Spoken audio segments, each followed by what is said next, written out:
wabarakatuh. Salam pecinta horor Nusantara. Kembali lagi bersama Suci Muhammad Channel. Dan kali ini saya membawakan sebuah cerita yang diangkat dari kisah nyata. Cerita yang berjudul Teror Kembang Kuburan. Dan cerita ini pernah juga ditulis oleh Thomas Wirya. Dan tidak perlu lama-lama, kita langsung saja mulai ceritanya. Peristiwa ini dialami seorang teman, sebut saja namanya Arda, yang tinggal di sebuah perumahan kawasan Balikpapan. Waktu itu malam Jumat tepatnya. Seminggu yang lalu Arda seperti biasa pulang tengah malam selepas bekerja di kantor yang ada di Balikpapan Utara. Malam itu sekitar jam setengah 1 malam. Sebenarnya si Arda ingin pulang cepat, tetapi firasatnya seperti mengarahkan untuk pergi ke tempat lain. Kebetulan dia ingin berjumpa kawan lamanya yang lagi nongkrong. Akhirnya si Arda memilih untuk ngopi dulu di sebuah coffee shop karena dia merasa capek dan lelah. Ia juga tidak ingin berlama-lama di tempat ngopi. Ia pun hanya ingin nongkrong sejam saja.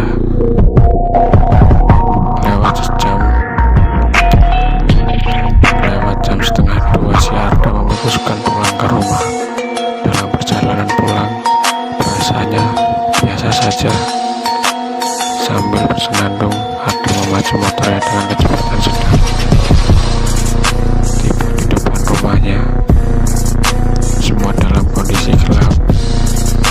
Maklum si Arda keluar rumah sejak siang, sehingga tidak menyalakan lampu depan teras. Arda pun memikirkan motornya seperti biasanya. Karena merasa biasa saja pemandangan, Arda dari motor langsung menuju rumahnya. Ia pun kemudian bergegas turun dari motornya.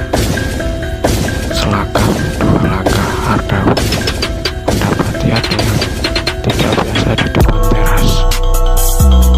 Ia melihat bunga yang disebar di depan pintu rumah dan jendelanya. Bau bunga tersebut langsung menyerap. Karena penasaran, Arda mengeluarkan handphone dan menyalakan senter dari handphone tersebut. Astaga, ini kembang kuburan.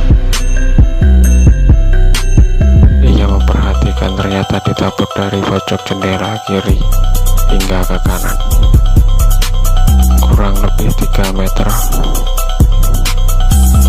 Sontak bulu kuduk langsung merinding hampir seluruh badan. Arda sebenarnya ingin segera masuk ke rumah, sempat membuka kunci pintu, tapi firasatnya mengatakan jangan dulu. Akhirnya Arda mundur dan menghindari depan pintu rumahnya.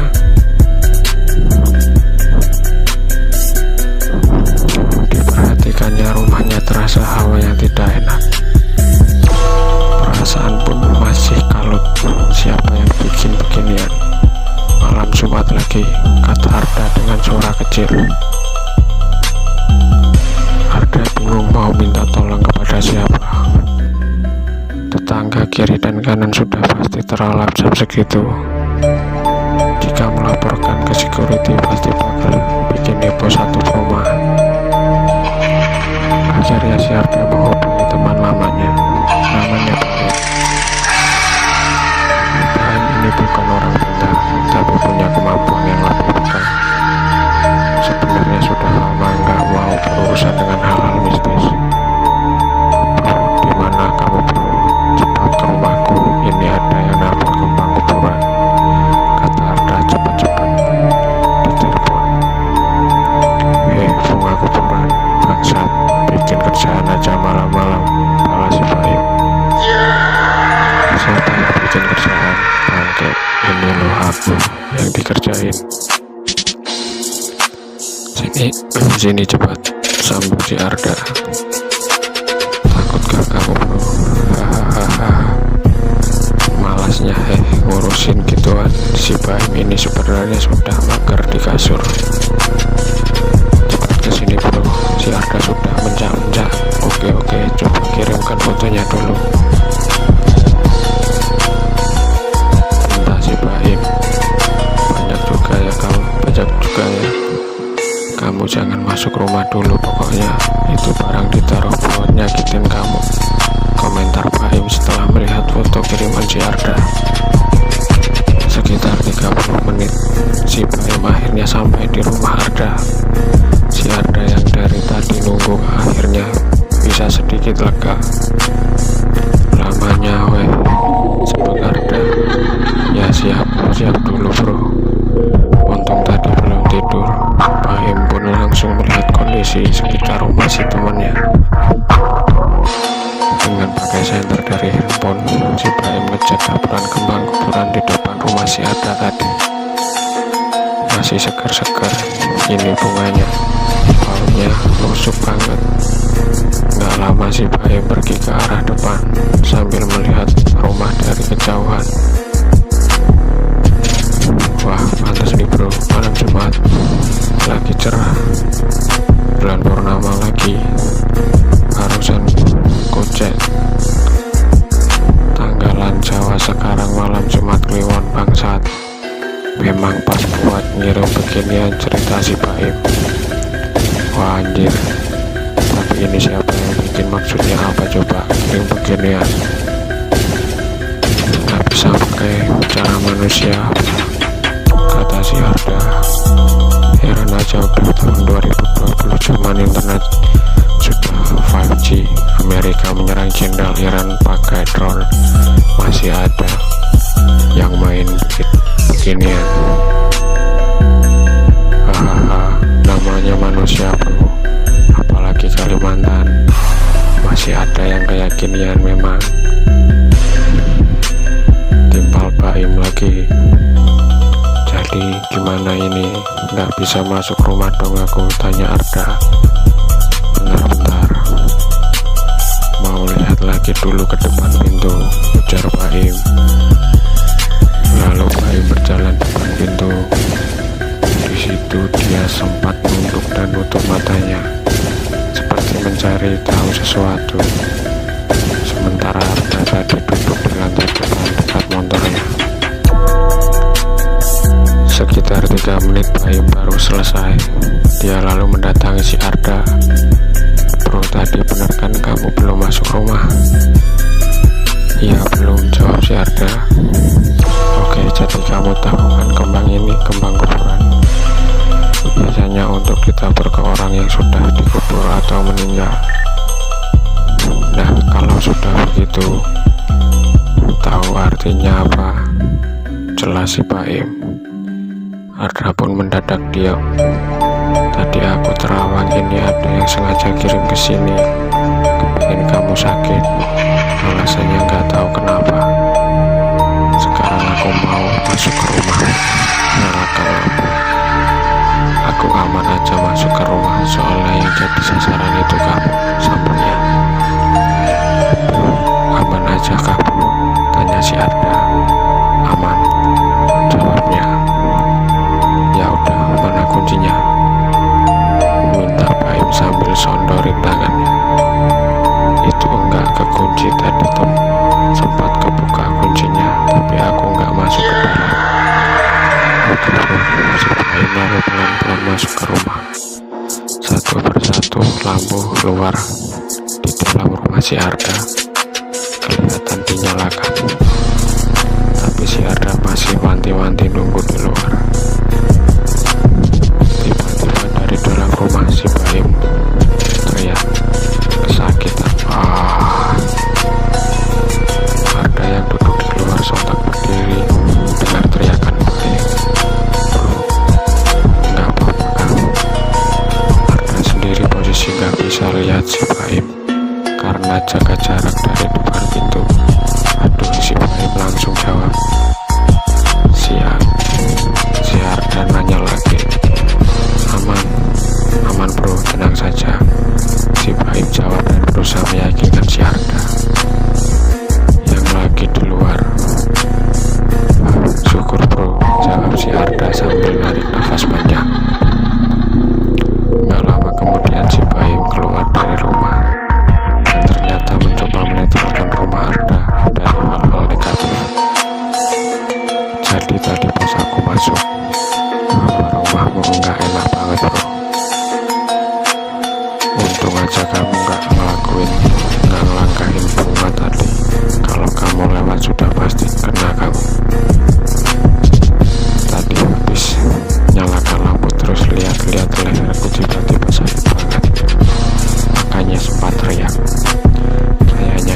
di mana aku? Tanya si Arda sambil kesal. Coba aja di mana gitu. Kalau di rumahku gak bisa bro, ada keluarga soalnya. Sambil duduk di pinggir taman dan rumah, Pak menyarankan si Arda jika masuk ke rumah pada pagi hari langsung bersih-bersih lampu-lampu terutama kamar tidur dan kamar mandi diusahakan untuk terus menyala.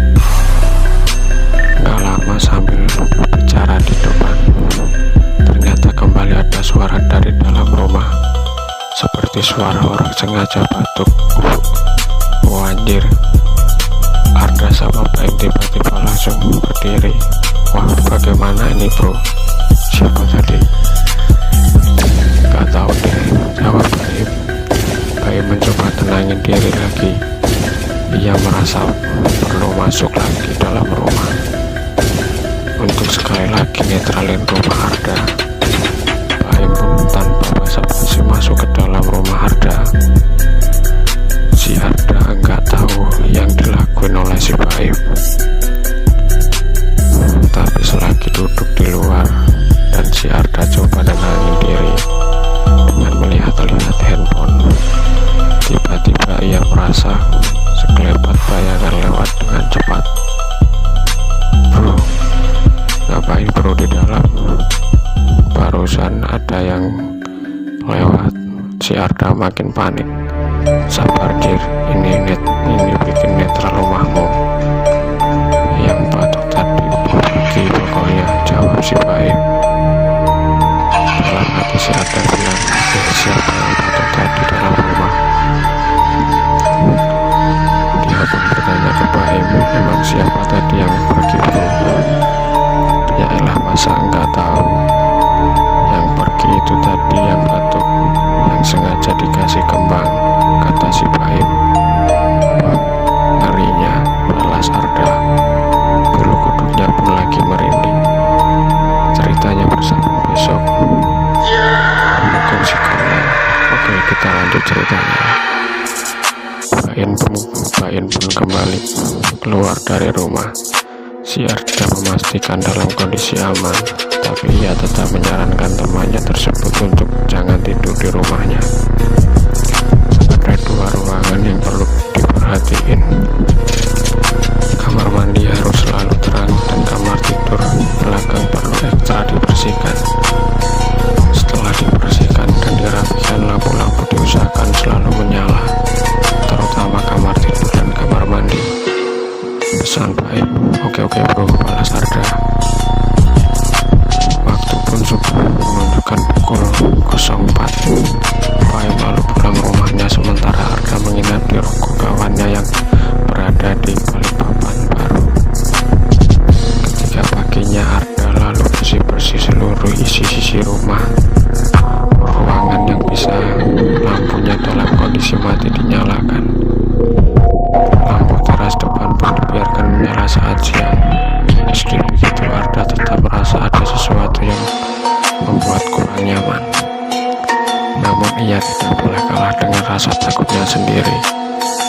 Arda juga berkomunikasi dengan Baim. Setelah bersih-bersih, ia bisa beristirahat dengan cukup nyaman. Saat sore tiba, Arda kembali ngantor seperti biasa. Sebelum pergi, ia memastikan lampu tidak ada yang janggal dan semua lampu menyala. Saat sibuk mengecek pekerjaannya sekitar jam 20 malam, Baim tiba-tiba menelpon Arda. Bro, jam berapa kamu pulang? Aku baru cerita ke seniorku, ternyata dia dapat pesan. Kayaknya selain kembang kuburan juga ada tanah kuburan yang disebar di rumahmu. Tanah kuburan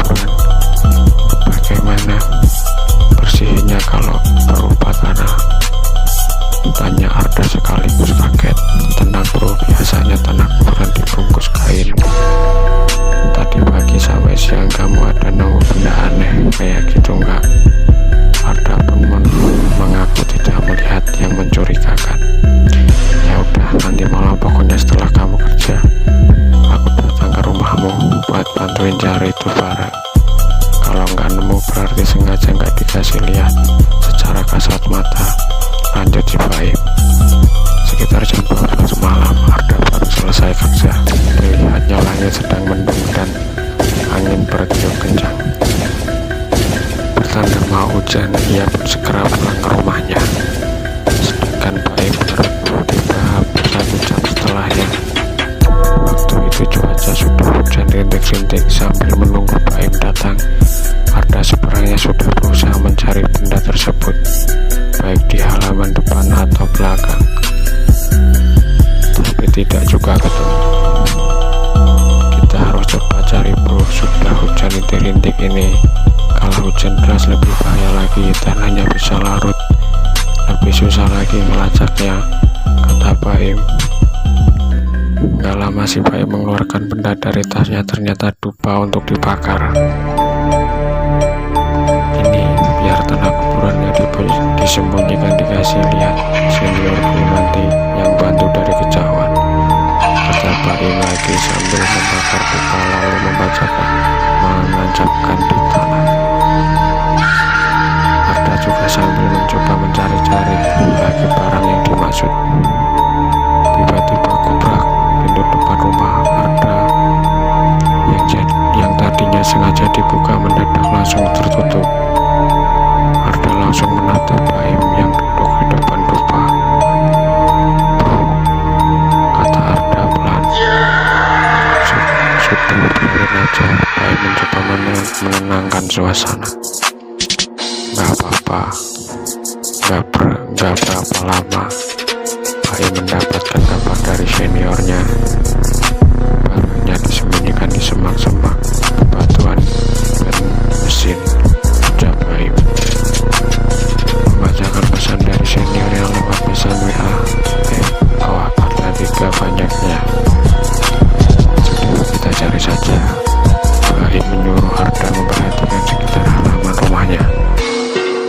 Baim pun menyarankan jika si Arda menemukan benda tersebut, jangan sekali-kali dipegang, karena punya pengaruh negatif yang sangat kuat. Dengan tongkat kayu, Arda memperhatikan dengan sangat setiap halamannya. Sementara Baim juga berusaha mencari. Ia lalu melihat pojokan halaman dekat meteran air. Bro, ini semak-semakan, coba kita buka pelan-pelan pakai tongkatmu. Wanjir, Arda bereaksi sambil kembali sebuah bungkusan putih terlihat dari semak-semak rumput di sekitar meteran air rumah Arda. Seketika juga keduanya merinding. Sini bro, aku aja yang ambil, ucap Baim. Supaya meyakinkan bahwa bungkusan tersebut adalah barang yang dimaksud, Baim mencoba membuka bungkusan tersebut. Ia yang tadi tenang mendadak menjadi tegang saat akan mencoba membuka. Prediksinya ternyata Baim benar. Bungkusan tadi berisi tanah kecoklatan yang diyakini tanah kuburan. Jancuk, ada kembangnya juga. Baim mendadak berkeringat mencoba memeriksa keseluruhan bungkusan tadi. Ternyata di dalam tanah tersebut terdapat paku kecil yang sudah berkarat. Kemudian ada kertas putih yang sudah diremas-remas. Wah, kertas apa itu bro?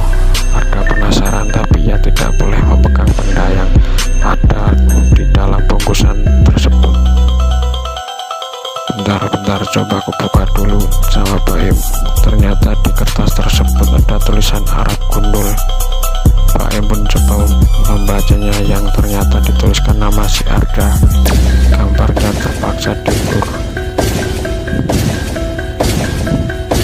Wah bener bro, kamu memang mau diserang pakai kembang sama tanah kuburan. Terus yang ditugaskan nunggu kamu itu ya makhluk dari kuburan yang tanahnya dikirim ini. Memang mau buat kamu sakit atau celaka. Jelas Baim lagi. Mendengar itu Arda pun masih geleng-geleng kepala.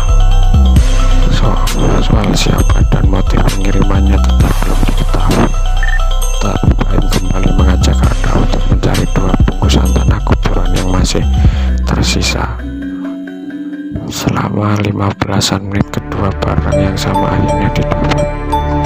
Bungkusan kedua ditemukan si Arda di bawah batu tempat di depan rumahnya.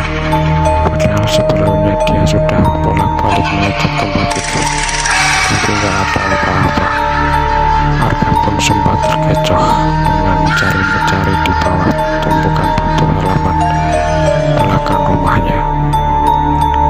Sedangkan bungkusan terakhir lebih sulit ditemukan dari 3, kalau yakni semak-semak dan batu. Kalau yang tersisa adalah mesin. Mulanya mencari di sekitar mesin filter air, tetapi tidak ditemukan. Begitu juga sekitar mesin sepeda motor tidak ada. Satu-satunya mesin yang belum diperiksa adalah mesin AC yang terpasang di dinding rumah.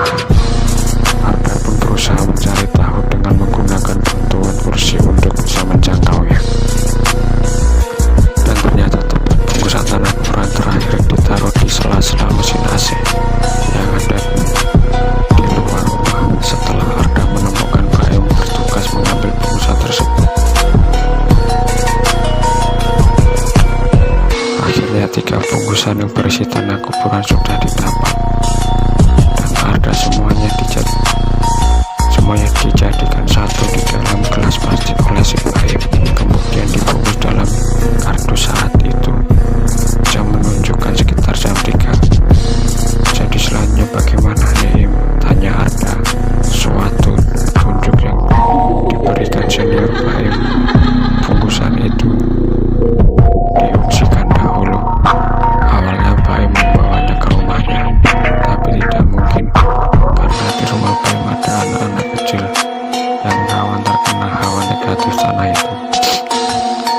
Kemudian bungkusan tersebut untuk sementara ditaruh di dekat tempat sampah di rumah Arda. Baim memastikan jika ditaruh di sana Arda tetap aman. Rencananya saat siang harinya bungkusan itu akan dibawa ke tempat seniornya Baim untuk dikembalikan ke pengirimnya.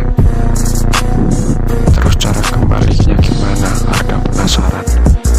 Ya seniorku aja yang lebih paham. Ya intinya biar nggak nyerang kesini lagi, jelas Baim.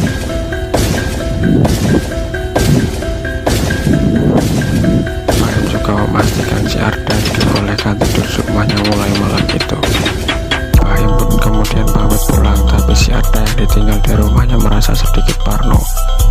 Tapi ia berusaha mensugesti dirinya tidak boleh takut.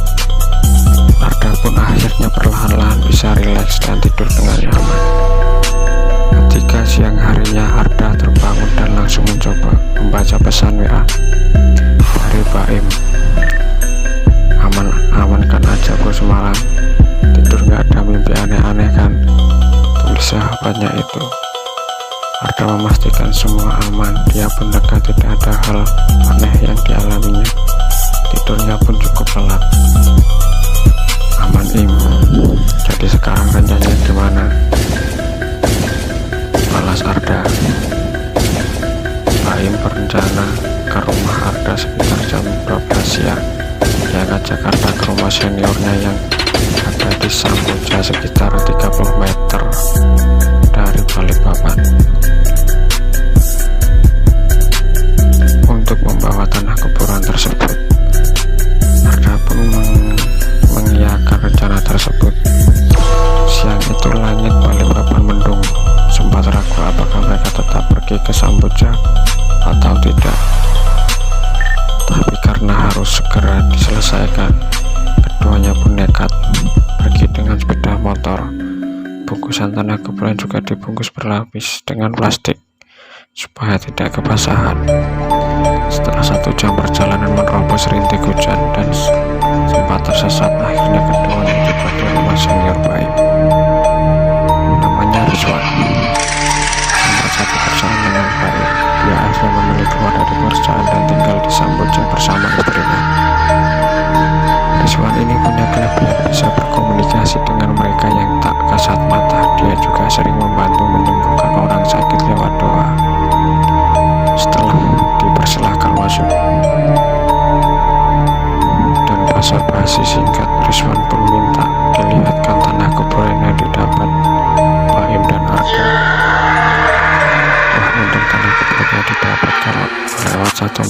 lagi dan belum ketemu. Itu isinya langsung nyerang si Arda, karena yang dinetralkan si Baim kemarin efeknya cuma sebentar. Rizwan langsung menjelaskan soal pengusaha tersebut tanpa ditanya Baim atau si Arda. Untuk mengetahui lebih dalam, Rizwan mencoba meminta waktu melakukan ritual. Ia hanya duduk kalau membaca doa, kemudian memejamkan mata. Baim dan Arda hanya bisa melihat dan menunggu. Tiba-tiba Rizwan seperti berkomunikasi dengan seseorang, tetapi tidak terlihat. Tidak sampai 10 menit, Rizwan membuka matanya lagi. Ia mengatakan ada yang sengaja ingin menyakiti atau melukai si Arda. Dan serangan ilmu hitam lewat kembang dan tanah kuburan itu termasuk level yang cukup tinggi. Makanya Arda wajib bersyukur bisa terhindar, kata Rizwan. Saat ritual tadi, Rizwan mendapatkan pesan bahwa yang membuat kiriman adalah seorang dukun perempuan, dan makhluk yang dikirim lewat tanah kuburan tersebut sudah sepakat dan diperintahkan untuk menyakiti orang yang bernama sesuai di kertas tersebut. Terus siapa yang menyuruh dukun itu? Jahatnya Arda yang penasaran langsung bertanya Rizwan. Rizwan lalu menjawab orang itu berasal dari masa lalu si Arda, bukan terkait soal pekerjaan atau bisnis yang dilakukan Arda. Orangnya laki-laki. Dia suami dari mantan kamu. Sebenarnya kamu tidak salah, tapi kamu jadi orang tertuduh karena suami dan mantan kamu sedang bermasalah, jelas Rizwan tanpa basa-basi menjelaskan semua pesan yang didapat saat ritual. Mendengar hal itu Arda tidak habis pikir, bisa-bisanya seperti itu. Ia pun mengaku sejujur-jujurnya, sejak seminggu sebelum mantannya menikah, hampir setahun yang lalu Arda tidak pernah berkomunikasi sama sekali. Sengaja bertemu pun tidak pernah. Malah terakhir kali saya ngobrol dengan cowoknya sebelum mereka menikah, saya jelasin semuanya bahwa saya sama si mantan sudah selesai semuanya. Itu gentleman, saya sama si cowok kok malah begini jadinya. Arda tetap masih saja heran. Baim pun sebenarnya tahu kisah Arda dengan mantannya, dan ia juga heran kenapa sahabatnya bisa mendapat teror seperti itu. Baim percaya si Arda sudah jujur. Baim lalu bertanya ke Rizwan, bagaimana solusi masalah ini? Solusinya yang gak perlu dipikirin, gak perlu menghubungi si mantan atau suaminya, jawab Rizwan. Menurutnya Arda tidak perlu memperpanjang masalah tersebut. Rizwan lanjut bilang, walau Arda sempat takut dengan serangan ilmu hitam, tapi Arda sebenarnya bakal jernih menanggapi kejadian ini. Jadi kalau suami mantan kamu tahu kamu masih baik-baik saja, dia bakal heran juga. Yang penting kamu positif saja, jelasnya. Soal tanah kuburan, Rizwan akan segera menetralkannya. Sedangkan isi ilmu hitam yang ada akan dibuang. Selanjutnya tanah kuburan itu akan dikembalikan ke alam dengan cara dibuang ke air yang mengalir atau ke laut. Cara itu juga sekalian jadi pesan buat si dukun supaya nggak coba jahat lagi sama orang, kata Rizwan. Ia juga memastikan kalau dirinya semua yang melakukan pembersihan tersebut, Arda dan Baim juga diminta berdoa masing-masing agar semua lancar. Rizwan lalu sekali lagi mencoba menenangkan si Arda kalau setelah ini semuanya tetap aman, ya biarin saja orang dimakan rasa bencinya sendiri, yang penting kita tetap positif saja. Kamu juga nggak perlu masuk lagi ke kehidupan mantan atau suaminya itu, pesan si Rizwan. Pada hari itu juga Rizwan melakukan semua upaya pembersihan tersebut, membuang ilmu hitam dari si dukun. Ia juga memastikan teror ke Arda maupun rumahnya dipastikan hilang. Ketika kembali ke rumah Arda, merasakan hawa yang lebih baik, dia pun lebih memperhatikan kebersihan dan keamanan rumahnya. Juga tidak lupa bersyukur kepada Tuhan bahwa dirinya masih dihindarkan dari celaka dan orang yang ingin menyakitinya. Arda pun tidak menaruh dendam sama sekali, dan dalam hati ia memaafkan orang di masa lalunya tersebut. Hingga cerita ini dibuat, Arda dan BM telah melanjutkan hidup seperti biasa dengan tenang. Oke teman-teman, sampai di sini dulu ceritanya teman-teman ya. Dan jangan lupa ketik like, komen, dan subscribe tentunya teman-teman. Oke, wassalamualaikum warahmatullahi wabarakatuh.